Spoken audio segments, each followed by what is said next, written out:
Lettre numéro 48. Véritable pleine conscience et garde des pensées par Kim Nataraja.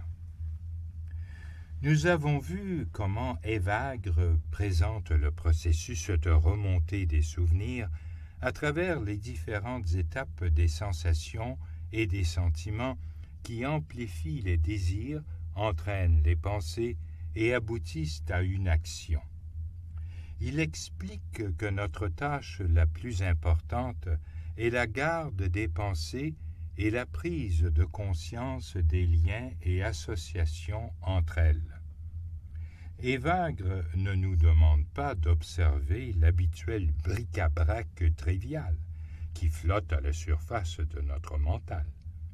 Ce serait sans intérêt et extrêmement ennuyeux. Il s'intéresse aux pensées profondes qui sont soit l'expression de besoins insatisfaits et de pulsions non purifiées, soit des désirs provenant de notre nature spirituelle plus profonde. Nous devons prêter l'attention qu'elles méritent à ces pensées significatives ainsi qu'à leurs associations. Elles sont les seuls indicateurs que nous ayons de ce qui nous pousse réellement vers le bien ou le mal. Evagre fut très apprécié pour l'intelligence de ses conseils sur la purification des pensées chargées d'émotions fortes. Nous verrons que lorsqu'il parle de passion, de mauvaises pensées et de démons, logismoi en grec, il parle en concept similaire au terme jungien d'archétype, de pensée résidant dans l'inconscient collectif, de champs de concepts tournant autour de la pensée et l'émotion. Ces archétypes nourrissent l'ombre dans l'inconscient personnel. Autrement dit, nos pensées non purifiées exploitent ces énergies latentes qui les amplifient. Il est bien sûr un homme de son temps, aussi devons-nous le laisser appeler ses pensées des démons. Mais comme elles sont très puissantes, il n'est pas difficile de comprendre pourquoi on a fait de ces forces des entités distinctes. Il est important de souligner, une fois de plus, que les démons ne peuvent exercer une influence sur notre vie que par nos pensées. Nous devons donc arrêter l'enchaînement qui va de la sensation à la pensée avant que le souvenir conditionné et l'imagination n'en fassent des désirs désordonnés, puis, inévitablement, des actions. Nous verrons dans la lettre suivante d'où proviennent ces démons et comment ils sont associés à notre besoin de survie. La garde des pensées ou observation du mental est une activité qui se fait dans les pratiques bouddhistes au cours du temps de méditation. Il devient vite clair que ce qu'Evagre recommande, c'est une prise de conscience des pensées, émotions et actions en dehors des périodes effectives de prière ou méditation. La méditation pour les ermites du désert et pour nous est le temps pendant lequel nous faisons taire temporairement la surface du mental. Parfois, néanmoins, une pensée claire surgit durant cette période qui est de grande valeur. Des idées surviennent car l'état méditatif permet aux informations de passer de l'inconscient au conscient, du moi profond à l'ego.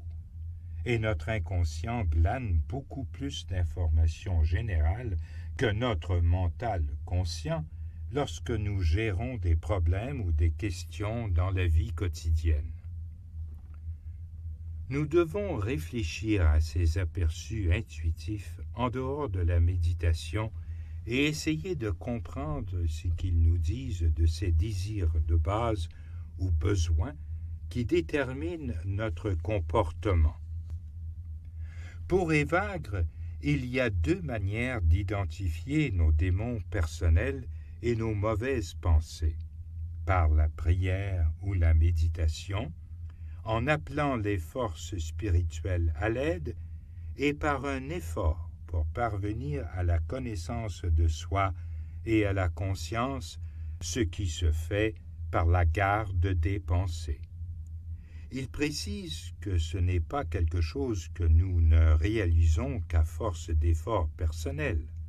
Notre moi profond nous relie à la réalité spirituelle supérieure, le Christ intérieur. Les idées, inspiration et guérison proviennent de cette source.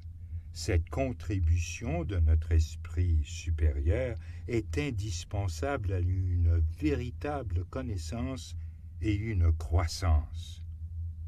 D'où l'importance de purifier notre mental du désordre superficiel et d'être ouvert, confiant et fidèle. La première étape consiste à identifier ses pensées. Nous devons écouter attentivement le programme de notre radio interne. Quelles sont les pensées persistantes, récurrentes, tirées des pensées triviales et celles qui sont plus significatives en les nommant? Quel est le désir qui les nourrit? Êtes-vous conscient des sensations ou sentiments qui ont initié le processus de la pensée? Le changement va se produire. Une fois que nous pratiquons la pleine conscience et devenons plus conscients, nous arriverons à comprendre ce qui nous dirige. Mais nous devrons être patients et doux avec nous-mêmes.